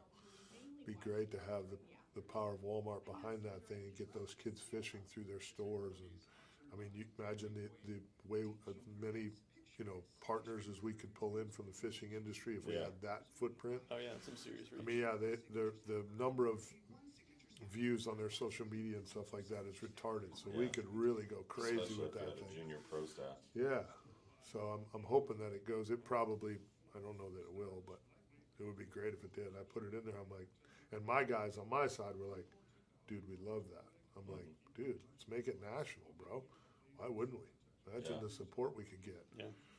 We could do it saltwater and freshwater. Just have awards and different, just like I do with mine on this smaller scale, obviously, but ramp it up to 4,000 kids. Could you imagine how cool that would be? Yeah, if you push that through freshwater stuff too. Oh no, I haven't been eye casting in a couple of years, but every single time I walk in there, it's still such a reminder that there's so much more freshwater fishing. Look at everything in here is freshwater. 100%. Yeah, 100%. Well, and I mean, I have bass in mine now. My new 6 species I know, we were fishing bass is in there. Yeah, back so on. it's it would be great. We could even open it up to some of the panfish. You know what I mean? You could make a bunch of categories. You'd have plenty of support from the vendors as far as awards and stuff. I mean, because all the pub we could get through Walmart, it would be a no-brainer for them. So we'll see what happens. Hopefully, it happens. Getting kids hooked on fishing. Yeah. It's really cool nowadays, too, how many people I talk to that are like interested in getting into fisheries biology and fisheries science. They want to be poor? Yeah. You can. You want to be poor and have your dog kicked around when you go up and tell everybody what your science says and they don't like it. So This is the book that I was referencing that I'm reading now. I think it's good. Outdoor Kids in an Inside World. That's interesting. So that's basically like eventually it's up to folks like us to raise kids that are going to be the ones. Can I take a picture of that? Yeah. That's cool. It's a great Morgan Lynch. Legendary.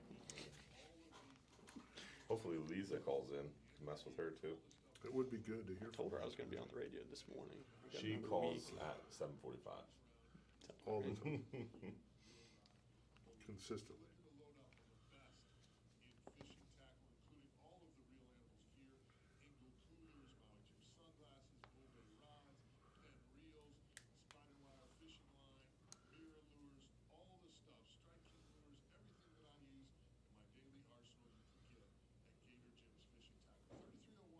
Good job, Big O.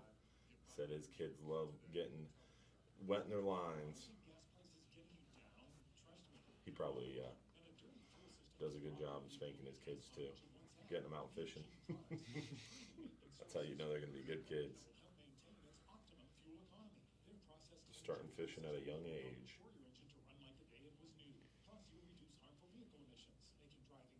Yeah, you take them out there, even kids that never fished. You take my nephew every once and again, maybe this afternoon, I might put him on the pond again. It's just the questions that come with it. Yeah. It's good. Start asking these questions, start caring. Yeah. And it's just one-on-one time. Mm-hmm. Jimmy Petronas. He's a good dude. Where's Jimmy? He was just up there talking. He is a nice guy. Yeah, super involved in the fishery. I assume it's a restaurant that his family owns, right? Yeah. Sorry. He's making a reel. I don't know. It's like I know you. TikTok hero. He's getting pretty good at it. Sometimes they seem to work, sometimes they don't. It must be timing or something. Yeah, 100%. I'm trying to figure it out. And your audio. What song you choose is big. I agree. Yeah. We need to figure out how to get more songs. I'll help you. Welcome back. Phone lines are open, 1-800-969-9352. We were talking a little bit on the other side there about CCA Florida and what they do. Obviously, it's important that we have this tournament coming up here for us locally, the 23rd and 24th of September. The All-Release Challenge, the Captain Richard Seward All-Release Challenge coming up.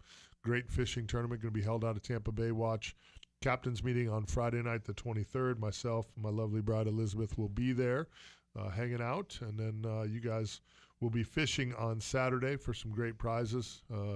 Great local support from a lot of great groups there involved in the tournament. The very first fishing tournament I ever fished in was the All-Release Challenge. Myself and old B. Nobles. Billy won that one, actually. He was the overall Grand Slam winner. I was there when he hooked his big snook and when he hooked his redfish and his trout. Yeah, it was great. So I actually had a big trout and a big redfish, but just not big enough. So yeah, we're fortunate. Mahoney's is sponsoring us. Again, back in the day, you could wander into Mahoney's and sometimes find Captain Richard hanging around a little bit, telling stories. Most of them true, some of them not all that true, but it lets you decide which part was which. Now you can't get a story in Edgewise over there because Mahoney's telling them all. That's it. Got the camera running too, right? Yeah, all for entertainment purposes. It's content and entertainment purposes. Entertainment purposes only, no doubt about it. As a matter of fact, make sure you check out Mr. Mahoney and Mr. Marshall. They will be on tomorrow morning, 95.3 WDAE and AM 620 for the T.A. Mahoney Company Real Animals radio show. Mahoney was gone on his Live, Love, Laugh tour with his bride, celebrating, I think, 30 years or something. They've been married, long time. She's a saint. She is a saint, yeah. Absolutely. Yeah, my wife is really mad at Paula because there's no way that my wife can win Wife of the Year as long as Paula's still married to Mike. 100%. I don't think anybody can. She's bitter, yeah, very bitter. So, just rename the award and let everybody else compete. Exactly. But it should be a good one. Mike did some fishing there on vacation with his bride, so it should be an interesting show. I will be on my way to the great state of Louisiana, well into my trip by this time tomorrow, hopefully, and headed to chase some redfish with Ryan Rickard around the marsh. So, Marsh. I'm looking forward to it. Yeah, it should be a good trip. I need to just exercise some demons. I've been covered in a little slimy non-fishiness here the last couple trips. I'm ready to get out of Tampa Bay and just go see some other water. And it's a good way to get it off you. Yeah. Well, I mean, you go to the mouth of the Mississippi Delta, and I think you could throw like a McDonald's spoon with a hook on it and probably catch a bull redfish there. It's worked before, actually. I believe it. A banana. Probably use a banana for bait. See, the other thing is now maybe the pressure's on. You go up there and have a rough time, Mike. What's it say? Just don't come back. Way to throw the pressure on. He's going to be thinking about Morgan Lynch the whole drive up there now. Putting it on him. Yeah. Can you turn his mic off, Dukes? We no longer need his services here this morning. It's at CCAFlorida.org. Go sign up for the tournament. I'm being escorted to the door right now. Exactly. Security. Exactly. It's never one to behave on on the radio, Mr. Morgan Lynch there. But we do have a new moon this weekend. We do. We got a lot of good moving water. That's today, right? The new moon's today? Today, yes, sir. And then we've got a really kind of temperamental atmosphere. Going to be a lot of rain around the next couple days, but hardly any wind, no sea conditions. So gorgeous weather. Just a little wet and rainy, so watch those radars, but great time to get out there on the water, capitalize on the good bite. It seems lately the redfish have come alive. Doing that Fox 13 report every Friday, people submit in photos to be featured on the news, and you can always submit photos just to our main office phone number that's listed on our website if you want to be featured. But, dude, normally you get a good mix of photos like snook, mangroves, black drum, all this. It was all redfish, like 15 redfish It's been photos. very busy on the redfish scene, although I couldn't find them yesterday. I was doing some looking, and where I was looking, the water got dirty, and I couldn't find them, but it happens. Yeah. But, it's been a really good redfish bite. Triple tail and mangroves, too. Triple tail, very popular. Cloudy. I actually had a couple of spots where the triple tail were really thick, and I thought, yeah, cool. And we caught a couple triple tail yesterday, but I thought this is going to be awesome. I can see the triple tail, and you would throw a bait in there, and the triple tail didn't have time to get to it because of the mangroves. Dude, and that's how it is around the dock with the snook. You cannot use a shrimp to try to catch a snook right now around our dock in Johns Pass. It's the cloud of mangrove snapper is so intense. I've been filming it, and I've already made a couple of videos out of it and put it on our TikTok and stuff because it was so impressive. But now I look at it every day, and I can't stop filming it. It's absolutely incredible, the number of mangrove snapper. It's good. And mixed in with them are baby lanes and baby yellowtail. We caught a yellowtail snapper that was like 4 inches under the dock. Yeah. I've never in my life seen this. And just the sheer number of mangrove snapper, I think, is a really good sign for the fishery. Yeah, I love small fish. And I really do. Seeing a large number of small fish is a great sign. I've said it filming for years. You know, you get addicted, especially when you're shooting shows. You get addicted to the big fish. You want one big signature fish for every show. But, you know, you catch a pile of 22-inch snook. You catch a pile of 20-inch redfish. That's not a bad thing for your fishery. That's telling you when you know that there's big fish and you've seen big fish in that estuary. It means you have multiple age classes in that fishery that are healthy. Yeah. That's your fish. That's your big breeder of the future. If you have nothing but big breeders and no little fish, now we got a problem. Mike, I can remember having a conversation with you a couple of years ago right after the red tide had been very bad, and you were more excited than I think I may have ever heard you talking about fish, and you said the snook, just in that 20 to 24-inch size, they are everywhere. Yeah. It's a rebound. You were excited because you knew what it was bringing. Yes, and that's what it is. I mean, you without those fish in your estuary, without those fishery different year classes in your estuary, you're going to run into problems. Mm-hmm. So it's a really good thing to see. We're seeing a lot of small triple tail right now too. I know triple tail are super popular, so a lot of people when they catch a keeper are taking them home. I get it, but we're seeing a lot. There's a lot of small young triple tail in the estuary. That's a good thing. All these small mangrove snapper that you sometimes catch mixed in with some 18-inchers, that's all good for the fishery. So throwing a turd in the punch bowl, small triple tail in Tampa Bay, not necessarily a good sign because they're a pelagic estuary. They're actually born and most mature offshore. So, and they are super pelagic from North Carolina all the way to Brownsville, Texas. So that population can move quite a bit. And there's a lot of concern in the Gulf, in the Northern Gulf, Western Gulf, and along the South Atlantic coast on triple tail. So it's good to see that we have triple tail here right now. But my big concern is this big knot or biomass of triple tail could easily move out of Tampa Bay and move on, and then we could see the lack of triple tail pretty quickly because they are so pelagic and they do tend to move out so much and move along. There's not a lot of big ones around. I want to get to a phone call here. We got the Mad Snooker Dave Pomalou calling in. Has there been any conversation about the lack of mackerel? Yes, Spanish mackerel have been very lack of kingfish too. I mean, Gulf wide. You talk to those boys when you go up there to Venice Marina. Go walk up to one of those offshore boats. Ask them about king mackerel. They'll tell you they're gone. They are not seeing them off the coast of Texas or Louisiana like they normally should.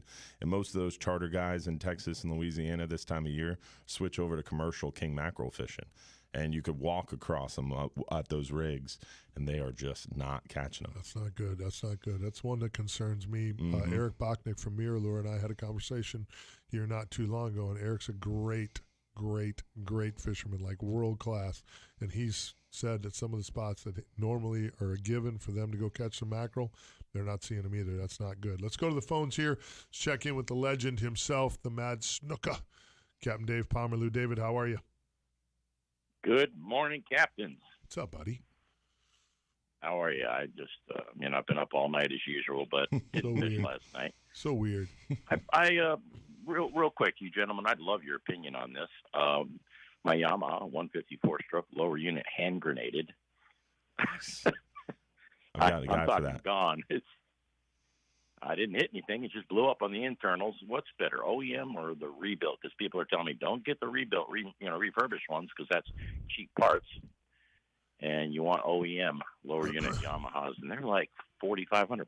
You know what I would do? I mean, there's a great answer for this, and we're very blessed to have them right here in our backyard, and it's called Pro Marine USA. Yeah. It's down there in Bradenton. Well, it was kind of in Bradenton. Now it's moved a little bit north, still in Manatee County, though, I believe, right up towards the port. They've got a brand new building, and if you need to, I can send you Jim Nassett's number, and Jim can give you the breakdown and exactly what the reality is there. They sell a lot of parts, bro, like millions and millions of parts a year. And Jim Nassett is one of the greatest human beings, seriously, one of the greatest human beings I've ever met. I put him up there with a Richard Seward as far as just Super a nice. great quality human being. You know, the guy's been super successful, has got a great family, and you wouldn't know that the dude has 2 quarters to pinch together because he's just down to earth, super human being. That's who does all my engine work is Pro Marine Performance Center, but they also own Pro Marine USA, which is down there in, like I said, I think it's still in Manatee County. I don't think it's in Hillsborough County yet. But either way, if you Google Pro Marine USA, it'll come up, and then I can get you in touch with Jim, and Jim can answer that really from a guy who knows the ins and outs. And in my opinion, we've used both quite a bit, the Reman and the OEM. Personally, if it's available and the price isn't bad, we always like to go OEM because we like to have something that we can rely on for longer periods. But we've used rebuilds and remans with great success as well. I think it depends on how much pressure you're putting on them and how many hours you're going to put on them. And as charter captains running every day and having clients travel in to count on a trip, I would go OEM if it was available. But I think average Joe angler, the Reman is fine. It's going to hold up. You're not average, my friend. Yeah, you run too Great many trips. information. I got went out and ran a charter the night before last and got over 40 snook, 3 tarpon on, 1 to the boat, and I borrowed my buddy, a good friend of mine's boat. He had a 20-foot angler that I borrowed, and it was different fishing with a T-top. I had to remember that T-top was up there. Right. He doesn't need T-tops. Yeah, I'm telling you. What's your take on this weather this weekend? As you know, Cliff Vanderbosch, he's out there with his buddy Joe Miller. The 3 of them on Joe's 33-footer, and they're going out like to 200 feet of water, and they left at 1 in the morning. Wow. Yeah, there's a lot of rain out there in the Gulf, a lot of energy, a lot of lightning. I mean, we have a boat out there right now on a 39-hour, but it's a large party boat. There's just a lot of storms out there, but overall the forecast is supposed to be nice, calm, low sea conditions. It's just you got to watch out for those storms, and there's a lot of lightning, which concerns me on smaller vessels. That's my main concern is lightning. For sure. Yeah, and our big party boats, a lot of that stuff is isolated, and we kind of plan for that because they have been struck by lightning in the past, and from experience, we're able to somewhat isolate systems, which really helps a lot. But yeah, it is the biggest danger in the Gulf, I think, through this weekend would be the lightning because we don't have seas or wind. But Joe Miller's an experienced guy, and they should be fine. Dave Pomerleau, tell everybody how somebody can get a hold of the greatest snook fisherman on the west coast of Florida. Legendary. Just madsnooker.com or 727-570-9711. And somebody asked me the other day, Captain Mike, how long you've been doing this show? And I said, a long time, but I didn't know the exact answer. It's this show for Cap Mel here. We've been here 14 and a half. It'll be 15 years in February. That is awesome. It's crazy, You've isn't done it? a phenomenal job. Well, thank you, sir. I know appreciate Captain Mel's you. proud. Well, I appreciate you, brother. That means a lot to me, especially coming from you. I know how when Mel first passed and this whole thing went down, you were a big supporter of me getting this show, and I always appreciate you, brother. I love you, man. Have a great day.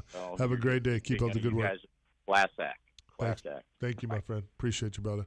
Legendary guy right there. Just another great human being who's one of the best in the business, catching him up in the dark. The only charter captain out there with no tan lines. God bless him. He's smart. He's going to outlive all of us. It's good stuff. We got one more segment here, wrapping things up on the other side. We'll be back. 970 WFLA. Lithium batteries are taking the marine scene by storm.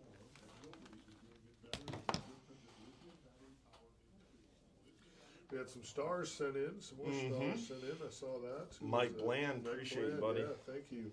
That's great. Appreciate that very much, very much, very much. Yeah, good show, good show. Anything else you need us to touch on quick, or just? I'll run through the tournament stuff one more time. I mean, I could talk about statewide stuff for an hour unto itself, but we gave some highlights. Let's push the tournament one more again and make sure everyone knows it's for Richard. That was a big reef y'all put off of Southeast Florida. Yeah, that gorgeous one. That Starship one, was that Starship? Because Bart Carey was up a little north, and then we did one this week that was a total surprise. FWC was a big contributor on it too for our longtime government relations guy. And we put that's up in the Panhandle, so but it was a big one out in Southeast. It's awesome. I mean, that program is it's almost under the radar, but we're in on reefs, or we're helping a lot of different reefing programs more often than I even know. It's like people remind me, like, oh yeah, remember we're doing this reef deployment? And I'm like, yeah, that reef deployment. Shoot, another one? I wish we would do more oyster reefs in the bay. We got along the estuaries. This past legislative session, we got a bill pushed through to fund the inshore reef that's going to be like sort of South Shore area-ish. We're doing that with a group called Sea and Shoreline, I think they're called, but we got a couple of other things that are going that way. The TNC people? I don't think they're TNC. I'm not sure. The guy that got the reef named after him was in charge of that project. So I gotcha. I think that was $100,000 in legislative appropriations to do an inshore reef. That's awesome. We still got that project that's, I mean, it's basically shovel ready for Manberty Key once they finally figure out a little bit better stuff with Piney Point. Yeah. But that's just turned into a giant delay. I mean, look, it's government related, so there's delay involved and delay involved and delay involved. But they just continue to make up stuff to delay stuff. Yeah, but I mean, it is nice to be as close as we are with Baywatch because, I mean, they're so quick and good at permitting and understanding what's going on with the water. They've got projects that are lined up ahead that we can jump in with, find funding, and help them with it too for oyster reefs or restorations and stuff like that. I think that's what we need to focus on across the region is softening shorelines and rebuilding living shorelines. Yeah, I agree. That's why preserving mangrove shorelines is not that bad of an idea.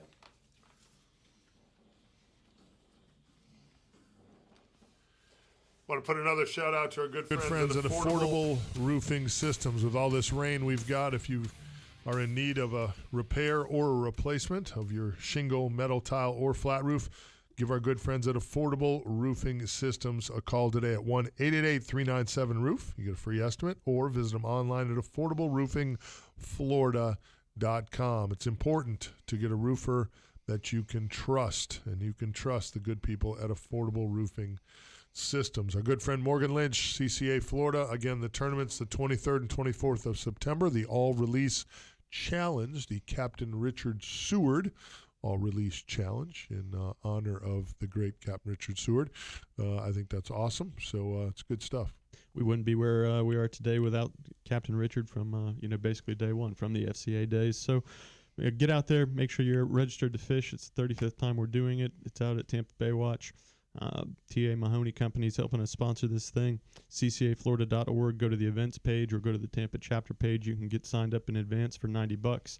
That includes your dinner on Friday night, lunch on Saturday. We've got entertainment, and we have a good time out there, and we'd love to see as many anglers, new faces and old faces, come out as we possibly can see.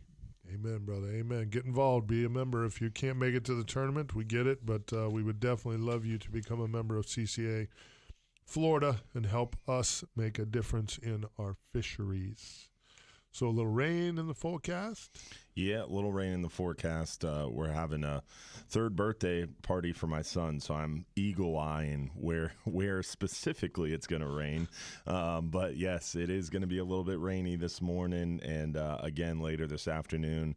And that seems to be the pattern that's going to kind of hold true over the next 5 or 6 days, especially in the afternoon for the most part is where we're going to see a lot of the kind of widespread rain. But it's hard to say that right now because it's pretty widespread throughout the coastline. On the radar, yeah, it looks like it's all, and it's with a west wind, it's all building on the beaches, so it's a little crazy. Yeah, and that west wind pattern's supposed to be dying out. It was supposed to already have died out, but it seems to be holding true. It just the Gulf is cooler than the state, and the state warms up, and it creates that land breeze, and that's what's pushing a lot of these storms.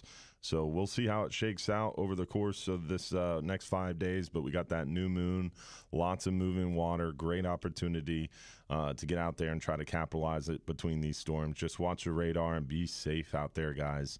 Remember, lightning can travel far away from the storms, up to like 10 miles, they say. So keep an eye out and be safe out there. Yeah, no doubt about it. No doubt about it. I'm gonna because I love our listeners, because I have a place for you in my heart. I'm going to drive to Louisiana, 12 hours, and I'm going to check that fishery out. I'm going to do a little of science. Way to be so self-sacrificing. It's Captain Mike. He's for the people. Yeah. Giving.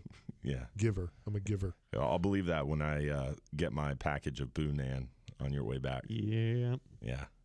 Maybe find some cracklin, send those two. Ooh, cracklin. Yes. Andouille. You gonna send some andouille? Listen, Po' boys. Let's keep Po' boys. Yeah. Let's keep our eye on the prize, okay? The things I'm doing for our listeners. That's the prize here, okay? Full report. I love our listeners, but let's go back to the Boonan. Circling back to the food, Dukes. Circling back to the food. Surprise. Yeah. Well, after you called in to the Beckles and Retcher show yesterday, you hung up, and they went immediately to Cajun food, and they talked for another 5 minutes about how New Orleans has great Cajun cooking. So They do. It's not just our radio show, guys. It's all radio. We're headed into Labor Day weekend, next weekend. So, again, thanks to Jim Fogel and the good people at Milwaukee Tool for our safe boating tip of the week. It's going to be real important as we head into this holiday season here. It's a big weekend on the water, if the weather will permit it, that, you got to be safe and be smart and drink responsibly and all those good things so that, Labor Day weekend and our beautiful waters don't turn into a bad memory for you or your family or someone else's family. So turn it into a great memory. Yeah. Have a safe weekend on the water. Get signed up for the finale of the CCA Star Tournament. Go win a $50,000 prize with tagged redfish or another boat. There you go. I like it for sure. All good stuff. Dukes. Don't forget tomorrow night the live show on our Real Animals Facebook page or the Hubbard's Marina live show, 8:30 p.m. Don't forget to tune in. I probably won't be there. Yeah, it's all right. I'm going to be. I'll forgive you. I'll be eating boudin. I was going to say that when he sends that boudin back, he'll forgive you. He said he's going to be eating boudin during the show.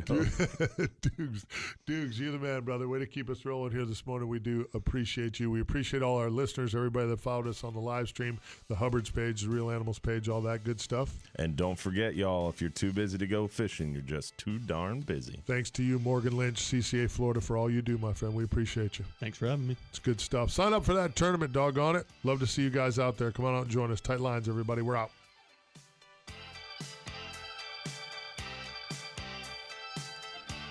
Not a great show, but hey, we'll get them next time.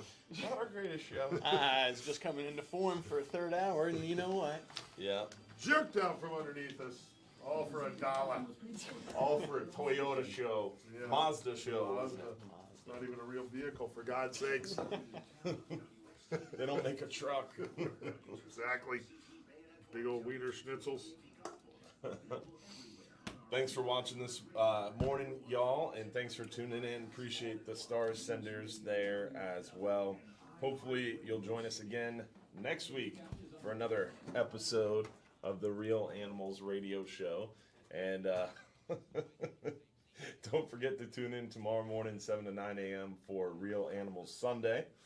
We've got Big Ben Marshall and Mike Mahoney with no Capt Mike to spank them if they get out of line. So unsupervised, if you will. Yeah. Could be a little. It'll be entertaining. I always enjoy those shows.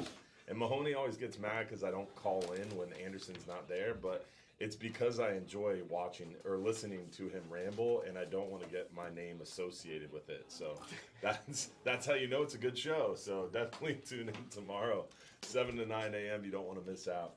And anything else? Dylan is young, but he is wise. I'm learning quickly. Born at night, but not last night. Good stuff, everybody. Have a great week. I'm going to I'll have a report from the great state of Louisiana. And Boonan for his good friend. If I don't eat it all. We'll see about this. See you guys.